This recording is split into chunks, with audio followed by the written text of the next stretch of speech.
See yourself as a waiter here in Whistler, and you have an opportunity where you sell set menus. A lot of the time, some people are getting full or they just don't want to have their ice creams. Here is a wonderful way that you can consider doing the same thing and where you work to absolutely wow a client or wow a visitor.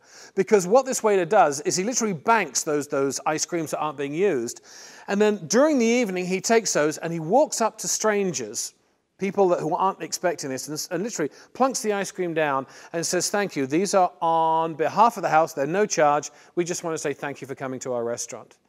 But that is only half the story. That's how to wow the guest, but more importantly, here's how this young man literally moved and shifted me. I've been in customer service for the last 12 years teaching this around North America, and I've never heard a more insightful story and action, and which is this, is please understand that in the moment that you do something to someone like that, is that maybe they've never had that high level of customer service before, and they won't know how to react. Sometimes you actually get negative reactions. Have no expectation of them.